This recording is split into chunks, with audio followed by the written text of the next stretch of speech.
Vanessa is my name. At 31, I never thought I would be battling for my bedroom in the home I legally own.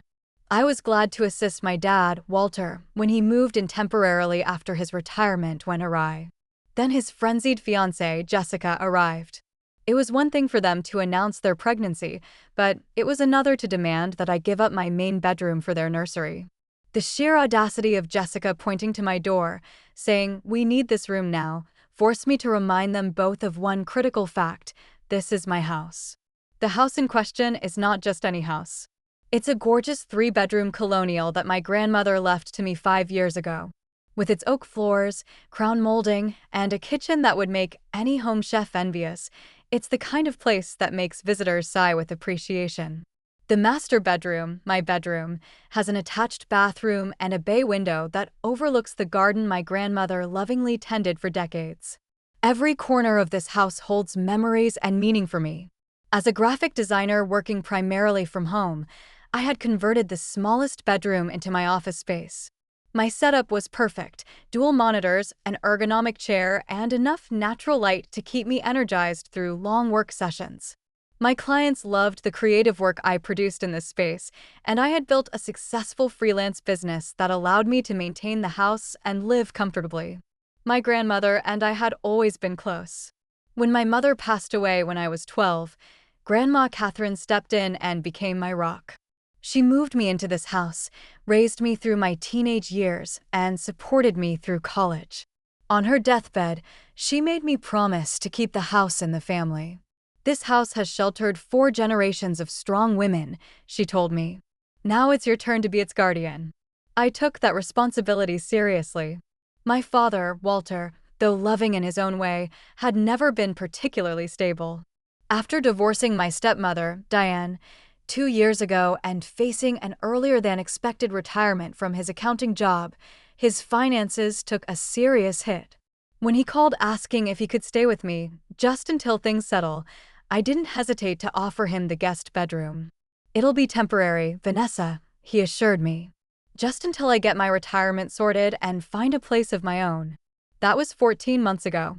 For the first 6 months, things went smoothly. Dad helped with household repairs, cooked occasionally, and kept to himself. He was respectful of my space and my work schedule. We developed a comfortable routine, and I enjoyed having him around. Then came Jessica. My father met her at a community center dance class 8 months ago. At 41, Jessica was charming and energetic, with her stylish blonde bob and seemingly endless collection of colorful scarves. She always looked put together. During her first few visits to the house, she complimented everything from the crown molding to the vintage light fixtures. "What a gorgeous home," she would say, running her fingers along the banister. "It has so much potential." At the time, I thought she was just being polite. Later, I would recognize that word potential as the first red flag. The romance between my father and Jessica progressed at lightning speed.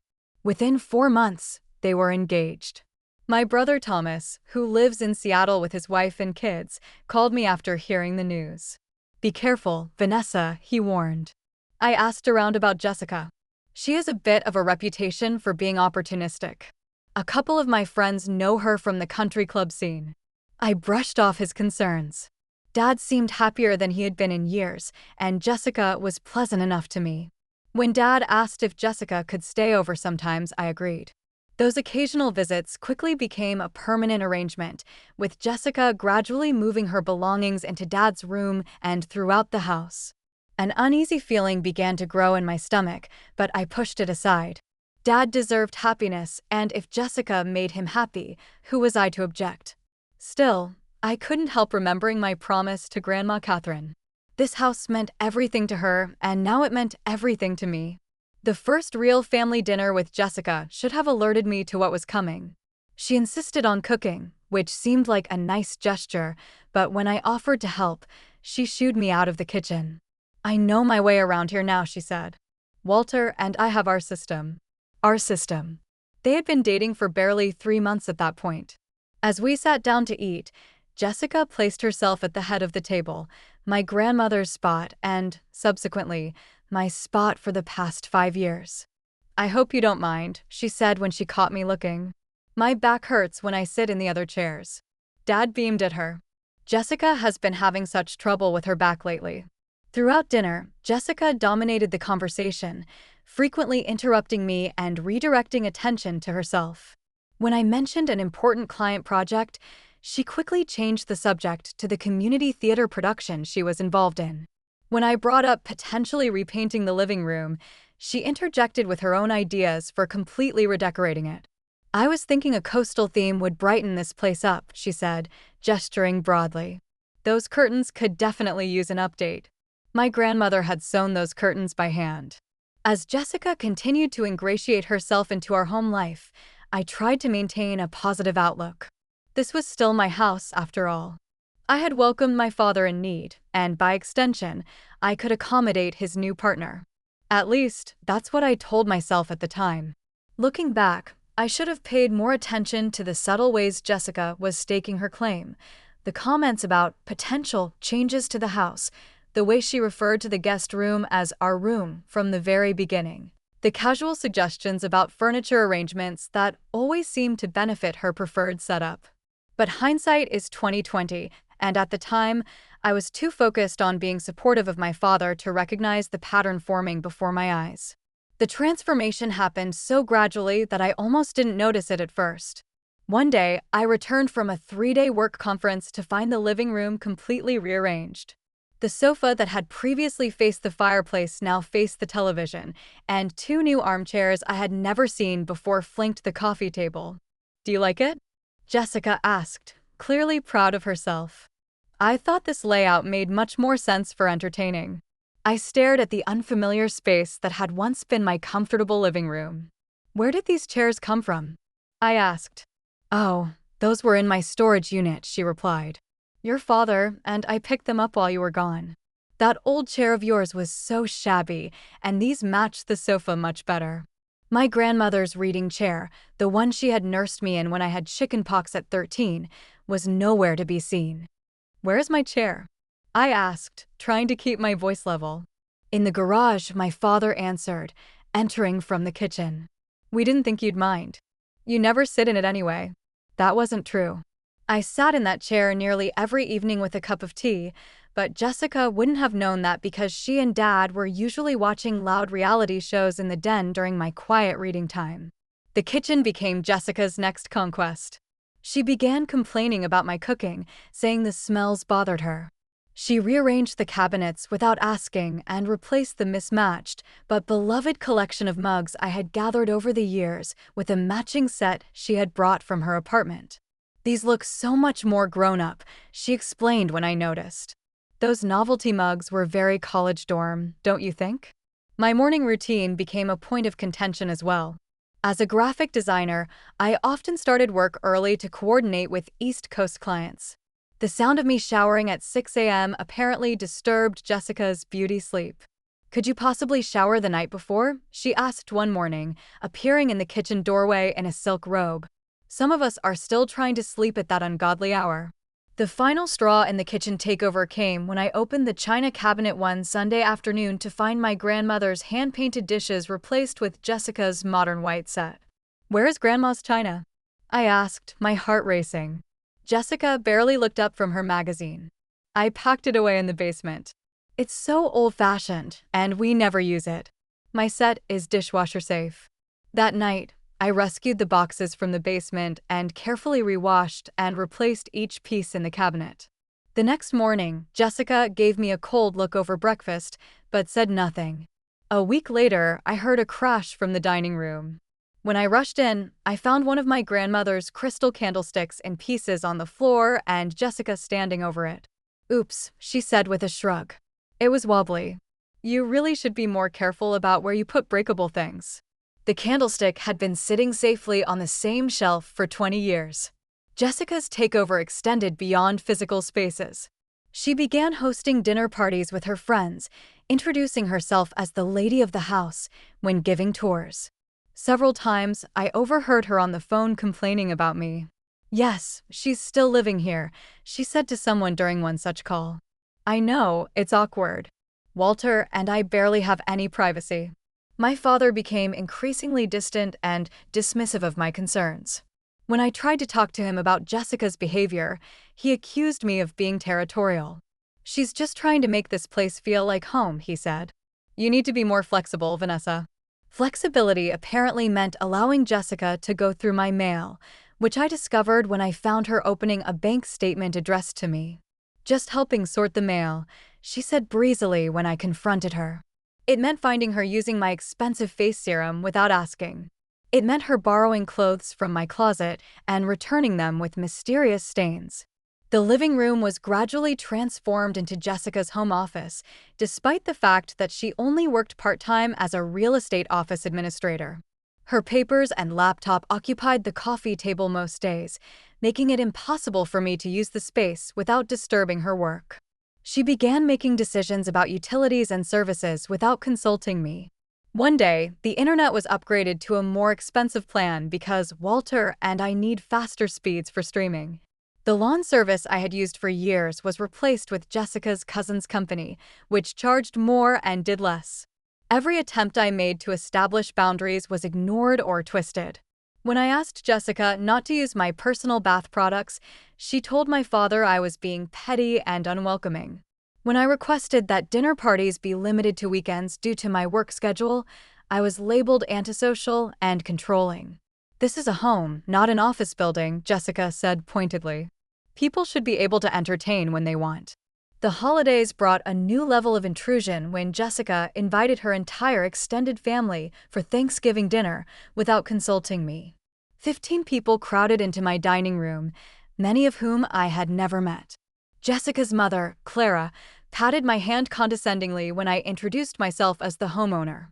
"How nice that Walter found such a spacious place for them to live," she said, as though I were a footnote in my own home. My best friend Heather noticed the changes during a rare visit. Jessica had taken to accidentally scheduling social events whenever my friends were supposed to come over. "What happened to your house?" Heather whispered as we escaped to my bedroom with glasses of wine. "And what happened to you? You seem so tense." I tried to explain the situation, but even to my own ears, it sounded petty. Jessica hadn't done any one thing that was terrible enough to justify my growing resentment. It was the accumulation of 100 small boundary violations, a gradual erosion of my authority in my own home. "You need to talk to your dad," Heather advised. "Set some clear boundaries before this gets worse." I tried repeatedly to have a private conversation with my father, but Jessica seemed to have a sixth sense for when we were alone together. She would appear suddenly, slipping her arm through his and steering the conversation elsewhere. "Were you two having a serious talk?" she would ask with exaggerated concern. "I hope nothing's wrong." And my father, so besotted with his new fiancée, never seemed to notice or care that I was being systematically pushed aside in my own home. The Christmas dinner should have been a joyful occasion. I had decorated the house with the ornaments my grandmother and I had collected over the years, prepared my mother's recipe for roast beef, and even bought thoughtful gifts for both Dad and Jessica, despite our strained relationship. We were halfway through the main course when Jessica clinked her water glass with a spoon, drawing everyone's attention. "Walter and I have some exciting news," she announced, her face glowing. She reached for my father's hand across the table. "We're going to have a baby.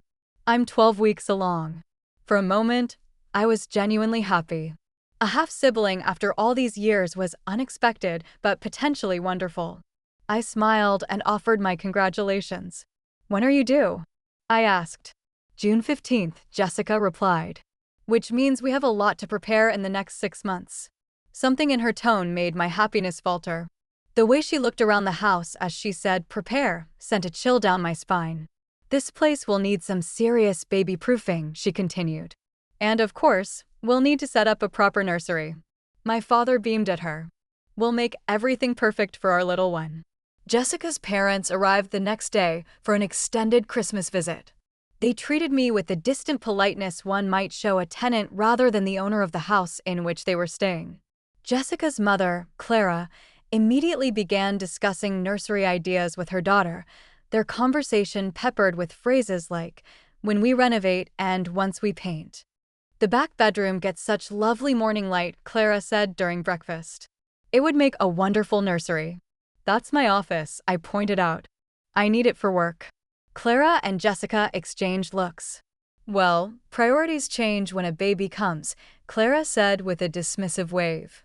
You can set up a desk anywhere, really. Jessica's morning sickness became another weapon in her arsenal.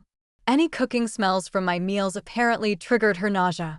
The coffee I relied on to start my workday had to be banned from the house entirely. Even certain perfumes and cleaning products I used were deemed harmful to the baby. My father transformed into Jessica's devoted servant overnight. Nothing was too much trouble when it came to ensuring her comfort. When Jessica complained that the sound of my alarm disrupted her sleep, Dad suggested I start using a vibrating alarm under my pillow instead. The baby needs Jessica to get proper rest, he explained, as though the fetus was somehow directly monitoring Jessica's sleep quality.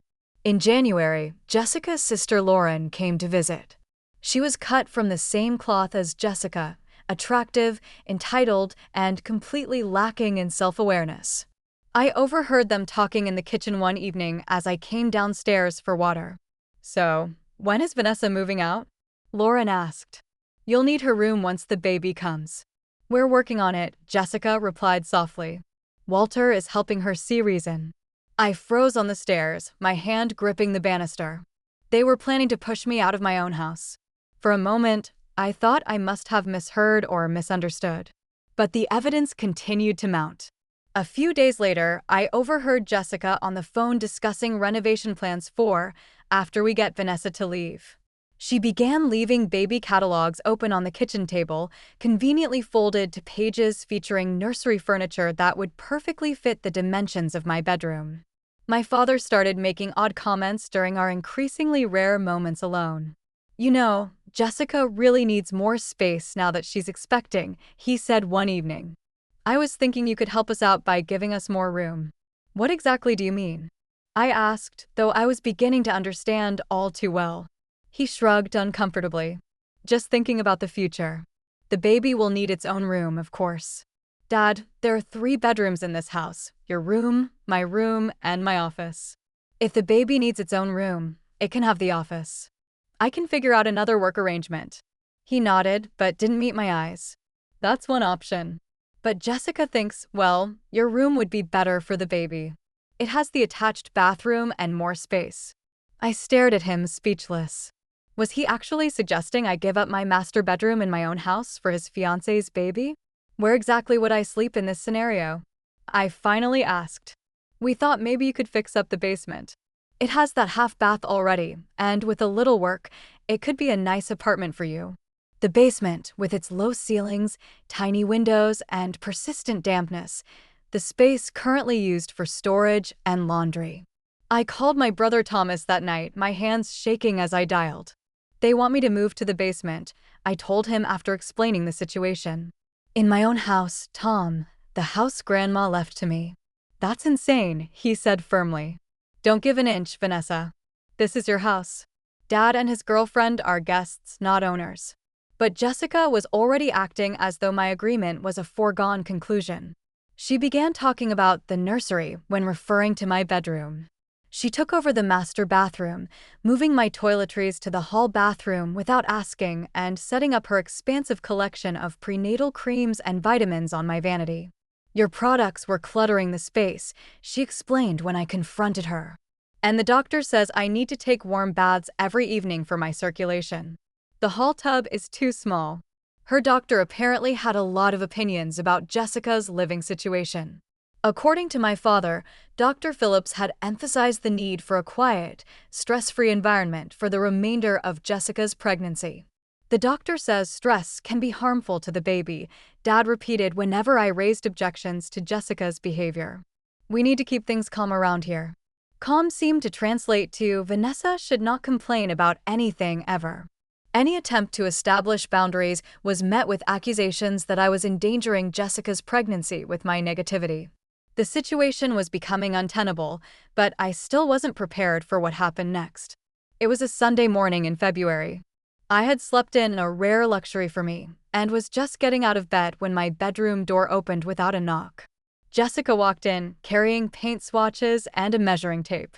My father hovered awkwardly in the doorway behind her. Good, you're up, Jessica said brightly. I wanted to get some measurements for the crib and changing table. I stared at her, confused and still half asleep. What are you talking about? For the nursery, she said, gesturing around my bedroom. I'm thinking a soft mint green for the walls, gender neutral, you know, and we'll need to remove that vanity to make room for the changing table. The vanity had been my grandmother's, passed down from her mother. Jessica, I said slowly, this is my bedroom.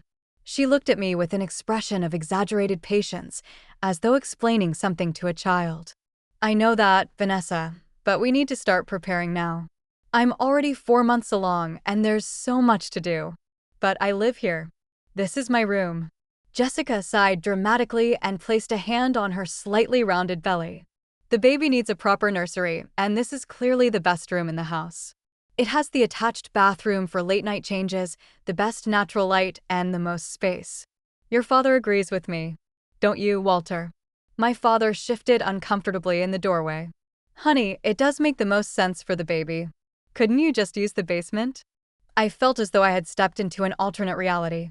Were they seriously expecting me to give up my bedroom in the house that I owned and move to the unfinished basement?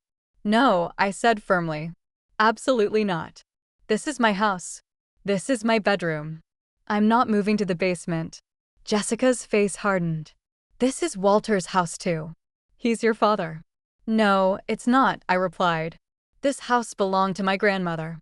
She left it to me, not to Dad. I own this house solely and completely. But family helps family, Jessica insisted, her voice rising. You're being selfish. We're having a baby. Do you expect an infant to live in the basement? No, I expect the baby to use the third bedroom, which is currently my office. I'm willing to move my office to the basement and convert that room to a nursery. That room is too small, Jessica cried. The baby needs space. The baby will be fine in a standard-sized bedroom, I said. Millions of babies grow up in bedrooms that size. This is ridiculous, Jessica snapped. Your father and I are starting a family. We need this space more than you do. You're just one person. One person who owns the house, I reminded her. Jessica's eyes filled with tears. She turned to my father. Walter, say something. She's stressing me out, and the doctor said stress is bad for the baby. My father looked pained. Vanessa, please. Jessica is pregnant. Can't you just be reasonable? It's not like we're asking you to leave the house entirely. Not yet, I muttered. What's that supposed to mean? Jessica demanded. It means that you've been systematically pushing me out of my own home for months, first the common areas, then my bathroom, and now my bedroom. Where does it end? You're being paranoid, my father said. We just need to make some adjustments for the baby. By having me give up my master bedroom and move to an unfinished basement? That's not an adjustment, Dad. That's taking advantage. Jessica's tears turned to sobs. I can't deal with this stress. It's not good for the baby. She stormed out of the room, still crying. My father glared at me. Now look what you've done. Is your bedroom really worth upsetting a pregnant woman? I thought you'd be more supportive, Vanessa, more family-oriented. Those words hit me like a physical blow. I had welcomed my father into my home when he needed help. I had accommodated his new relationship despite my misgivings. I had tolerated Jessica's increasingly entitled behavior out of respect for him. And now I was selfish for not wanting to give up my bedroom. After my father left to comfort Jessica, I sat on my bed in shock. The room that had been my sanctuary since my grandmother died, the space that held so many memories and personal touches, was now being demanded as if it was a communal resource rather than my private domain. An hour later, Jessica appeared in my doorway again, her eyes red but her expression hard. This is the situation, she said coldly. Either you move to the basement, or you find somewhere else to live. Walter and I need this room for our baby, and I'm not going to let your selfishness endanger my pregnancy with unnecessary stress. This is my house, I repeated. You cannot demand I leave my own bedroom. It's just temporary, she said, though her tone suggested otherwise. Until we find our own place. When will that be? I asked. She shrugged. When we're ready. After the baby comes, obviously. Probably when it's a bit older. So never. They had no intention of moving out. The reality of the situation hit me with stunning clarity. Jessica planned to take over my house completely, with my father's blessing. I packed an overnight bag and drove to Heather's apartment. I needed space to think, to process the incredible entitlement I had just witnessed. As I drove, my phone dinged with a text from my father. Jessica is very upset. Please apologize when you come home. I spent a sleepless night on Heather's couch, replaying the confrontation in my mind. Heather was outraged on my behalf. You need to talk to a lawyer, she advised. This is crazy. They can't force you out of your own house. The next morning, I checked social media and felt my stomach drop. Jessica had posted photos of my bedroom with the caption, "Making room for baby." So excited to start planning the nursery. Hashtag baby on the way, hashtag nesting time. The audacity was breathtaking. She was already claiming my space publicly, as though our confrontation had never happened, as though my refusal meant nothing. It was time to take a stand. When I returned home the following evening, I found Jessica and her sister Lauren in my bedroom, measuring the windows for curtains. My overnight bag was still in my hand as I stood in the doorway, watching them discuss fabric swatches. What are you doing? I asked, my voice dangerously quiet. Jessica barely glanced at me. Oh, you're back. We thought you'd decided to move to the basement. Based on what? I asked incredulously. Our conversation ended with me saying no. Lauren gave me a disapproving look. Jessica is pregnant. She needs to prepare the nursery. The stress you're causing is not good for the baby. That's not my bedroom anymore, Jessica added. We've decided it's the nursery now. We? Who's we? Because I certainly didn't decide that. Your father agrees with me, Jessica said smugly. 2 against 1. That's not how home ownership works, I replied. This is my house, not yours, not Dad's. Mine. I decide who sleeps where. Jessica rolled her eyes. Don't be so dramatic. It's just a room. Then use a different one. The other rooms aren't suitable, Lauren interjected. A baby needs the best space in the house. I took a deep breath, fighting for control. Please leave my bedroom now. Jessica looked at her sister and sighed theatrically. See what I have to deal with? So selfish. They left, but their point had been made. They were proceeding as though my consent was irrelevant, as though my ownership of the house meant nothing. I went to the bathroom to wash my face and found all my products gone. A quick search revealed they had been relocated to the basement bathroom without my permission. My favorite shampoo was missing entirely. When I confronted my father about it, he shrugged helplessly. Jessica thought it would be easier this way. Just go with it, Vanessa. Don't make a scene. A scene? They were trying to force me out of my bedroom. They're preparing for a baby, he corrected. Try to be understanding. Understanding? As if I was the unreasonable one. Over the next few days, Jessica's behavior became increasingly hostile. She left passive-aggressive notes on the refrigerator about noise levels and respecting a pregnant woman's need for rest. She complained loudly on the phone to her friends about difficult living situations while making sure I could hear. One morning, she accidentally spilled coffee on my laptop while I was working at the kitchen table. Oops, she said with a smile that didn't reach her eyes. You really shouldn't work in common areas. Someone could get hurt. The message was clear. No space in the house was truly mine anymore. The final straw came when I found my grandmother's antique jewelry box moved from my dresser to a cardboard box in the basement. Several of the delicate hinged compartments had been broken in the process. I confronted Jessica immediately, holding the damaged box in my hands. Did you move this? She glanced at it dismissively. Oh, that old thing? Yes, I was clearing space. You shouldn't leave valuables lying around anyway. It was on my dresser in my bedroom. The nursery, she corrected automatically. And I needed the dresser space for baby clothes. Something snapped inside me. This was my grandmother's. It's over 100 years old, and you broke it. I didn't break anything, she replied coolly. It must have been already damaged. Besides, it's just an old box. My father entered the room, immediately sensing the tension. What's going on? Jessica damaged Grandma Catherine's jewelry box, I said, showing him the broken compartments. He barely glanced at it. I'm sure it was an accident. It wasn't an accident.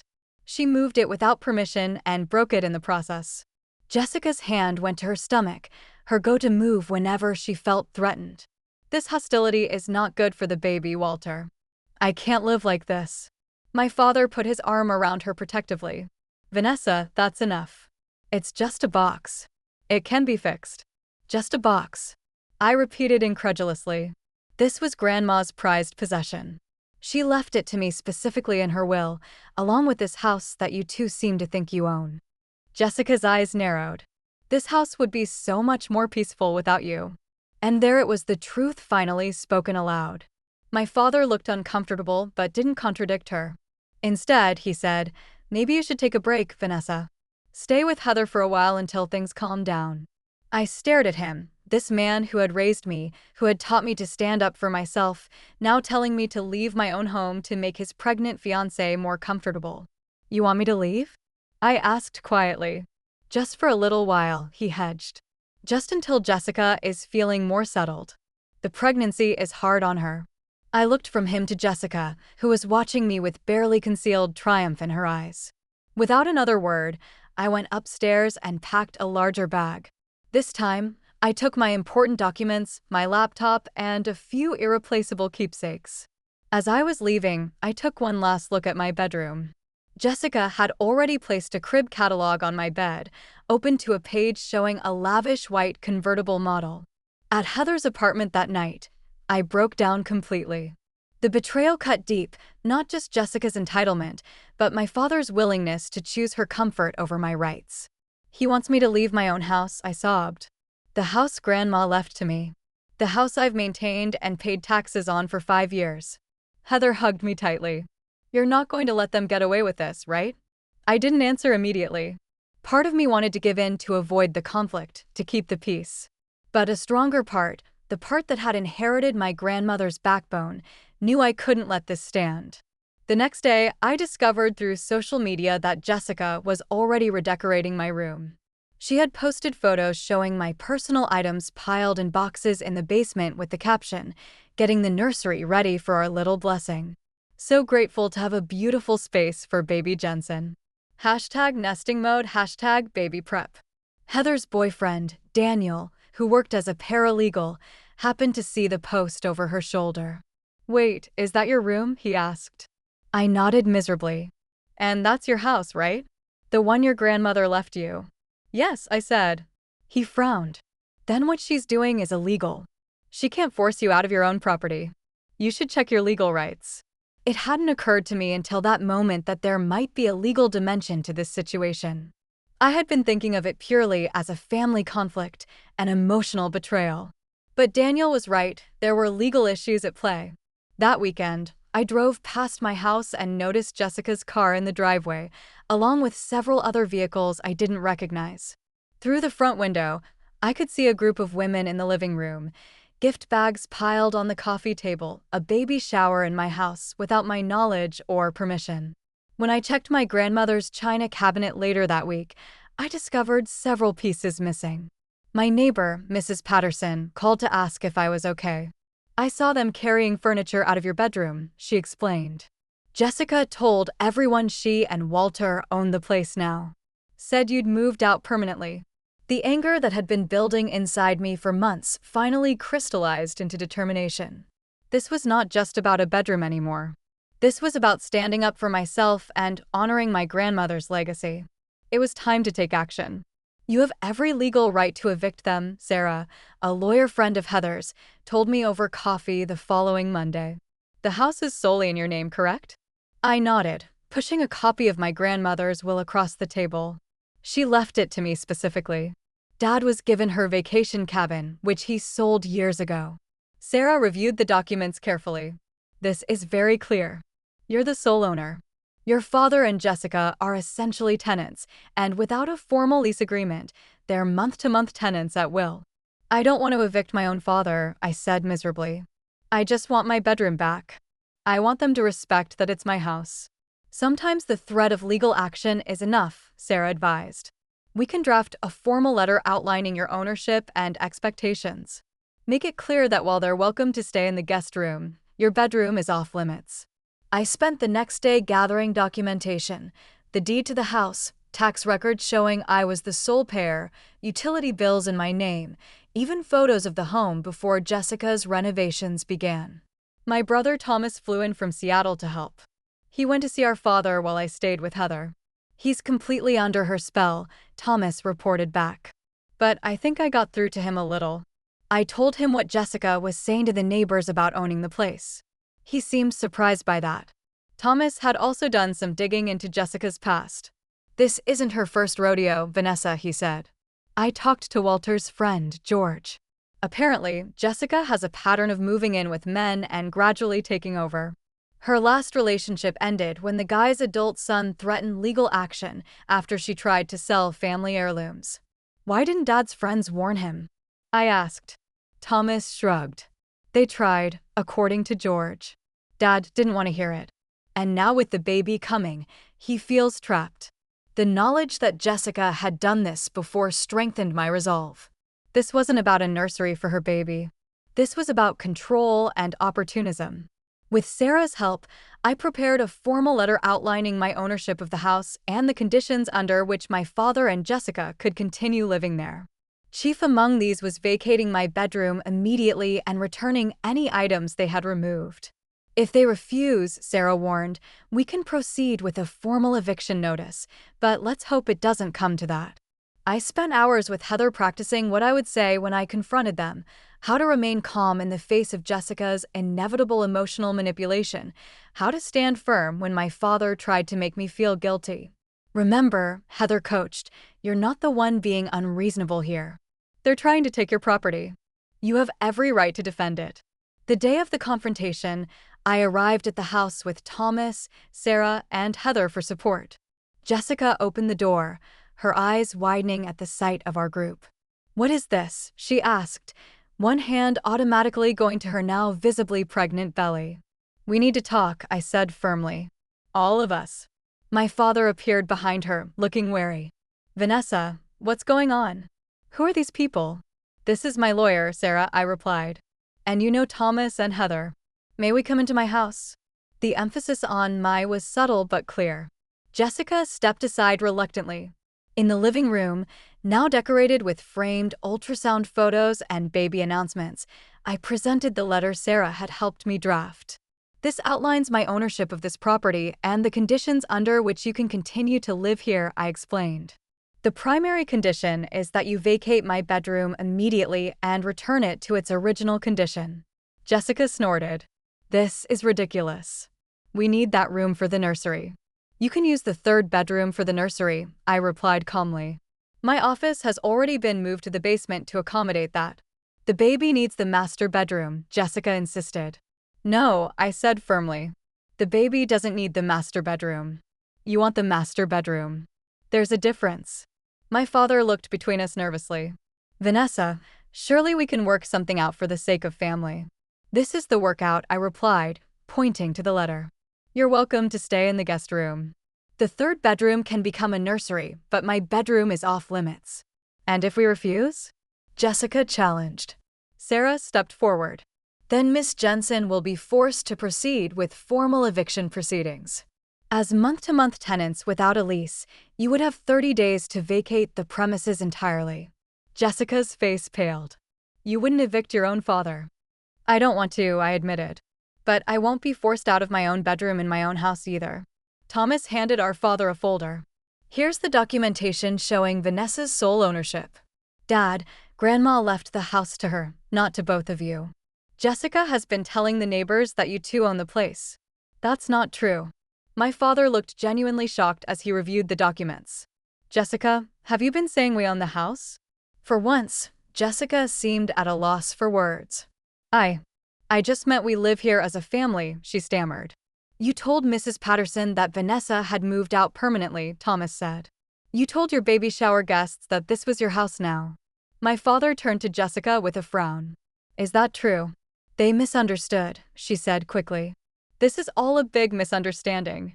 The only misunderstanding, I said quietly, is that you thought you could push me out of my own home. Jessica's eyes filled with tears, her standard response when confronted. Walter, are you going to let them talk to me like this? I'm carrying your child. My father looked torn.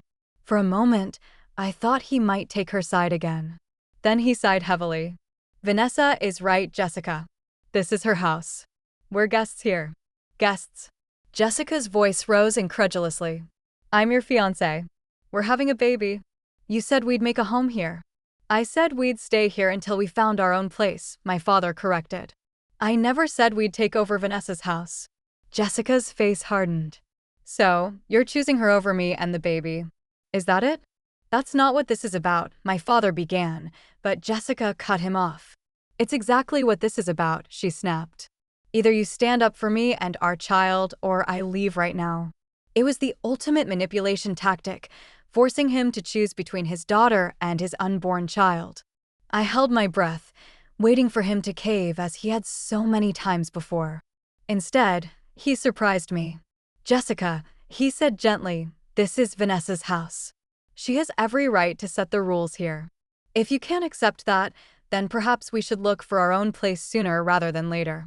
Jessica stared at him in shock. You can't be serious. I am. Vanessa has been more than generous letting us stay here. Taking her bedroom is going too far. Fine, Jessica hissed. If that's how you feel, I'll go stay with Lauren. Call me when you come to your senses. She stormed upstairs, presumably to pack a bag. My father watched her go, then turned to me with tired eyes. I'm sorry, Vanessa. I didn't realize how far this had gone. You didn't want to see it, Thomas corrected gently. Dad nodded sadly. You're right. I was so caught up in the idea of a new start, a new family. I let myself be blinded. What about the baby? I asked. The baby is real, he confirmed. But Jessica's intentions. I'm beginning to see those more clearly now. Jessica reappeared with a hastily packed suitcase. I'll be at Lauren's, she announced coldly. When you're ready to put your child first, you know where to find me. After she left, the house felt strangely empty despite the four of us remaining. My father seemed smaller, somehow diminished by the confrontation. I think I should stay with George for a while, he said finally. Give you some space to reclaim your home. I wanted to object, to say he could stay, but the truth was we both needed time to process what had happened. The trust between us had been badly damaged. That might be best, I agreed, just until things settled down. As Thomas helped him pack a bag, I stood in the doorway of what had been my bedroom. Jessica had already painted one wall a mint green and assembled a crib in the corner. My furniture had been pushed to one side, some pieces removed entirely. It would take time to restore the space, but it was mine again. That was what mattered. The days after Jessica moved out were strangely quiet. I spent the first weekend reclaiming my bedroom, stripping the mint green paint from the wall and disassembling the crib Jessica had put together. Heather helped me move my furniture back where it belonged and restore my personal touches to the space. How does it feel? She asked as we finished making up my bed with fresh sheets. Bittersweet, I admitted. I got my room back, but I lost something with my dad. The process of healing from the betrayal was not quick or easy. There were nights I lay awake, replaying Jessica's entitlement and my father's weakness in my mind. There were moments of anger so intense I had to go for long walks to calm down. But gradually, the raw hurt began to fade. My father called every few days, his voice hesitant and apologetic. He was staying with his friend George indefinitely, giving me the space I had requested. Our conversations were awkward at first, limited to practical matters and surface-level pleasantries. But over time, we began to address what had happened. I failed you, he admitted during one particularly difficult call. I put Jessica's demands above your rights. I'm so sorry, Vanessa. Why? I asked, the question that had been burning inside me for months. Why did you let her treat me that way in my own home? He was quiet for a moment. I was afraid of being alone, he finally said. After the divorce, after the retirement, I felt like a failure. Jessica made me feel needed again, important. I didn't want to risk losing that, even when I knew she was wrong. It wasn't a justification, but it was an explanation. And in its raw honesty, it helped me begin to understand. 2 weeks after moving out, Jessica moved in with another man, a recently divorced doctor she had apparently been seeing on the side. The pregnancy was real, but her commitment to my father had been as false as her claims to my house. I should have seen it coming, my father said when he heard the news. Your brother tried to warn me. George tried to warn me. I just didn't want to believe it. Slowly, I began restoring my grandmother's house to the warm, welcoming space it had once been. I reclaimed the kitchen, returning the mismatched mugs to their cabinet and preparing meals that filled the house with familiar, comforting smells. I rehung the curtains Jessica had taken down and returned the furniture to its original arrangement. Most precious of all, I carefully repaired my grandmother's jewelry box, gluing the broken compartments and polishing the wood until it gleamed. Placing it back on my dresser felt like a victory, small but significant. After a month, my father asked if he could come by to pick up the rest of his things. Would you consider letting me move back in? He asked hesitantly as he boxed up his books. Not right away, but eventually. I miss you. I miss this house. I considered his request carefully. Things would need to be different, I said finally. Clear boundaries, respect for my space and my ownership. He nodded eagerly. Absolutely. Whatever you need. I'll think about it, I promised. And I did. 3 months later, my father moved back into the guest room, not as an entitled parent expecting to be accommodated, but as a grateful guest, respecting my home and my rules. We established clear guidelines about visitors, shared spaces, and privacy. Most importantly, we rebuilt our relationship on a foundation of mutual respect. Jessica gave birth to a baby boy in June. Despite everything, I felt a pang of sadness for the half-brother I would likely never know. My father received occasional photos from mutual friends, but was not invited to be part of the child's life. Jessica had found a new family to manipulate. Do you regret standing up to her? Heather asked me one evening as we shared wine on the porch. I thought about the question seriously. No, I said finally. I regret that it had to happen at all. I regret that Dad and I lost time and trust, but I don't regret defending my home and my boundaries. The experience changed me in profound ways. I became more assertive, more confident in setting limits with others.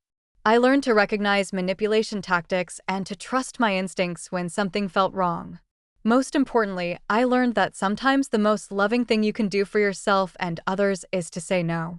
My grandmother had left me this house because she trusted me to be its guardian. In defending it against Jessica's entitlement, I had honored that trust. The house remained a haven, a sanctuary, a home, my home. Today, as I look around at the space I've reclaimed and the peace I've restored, I feel a deep gratitude for the difficult lessons learned. Family is important, but so are boundaries. Love matters, but so does respect. And sometimes, standing your ground is the only way to protect what is truly yours.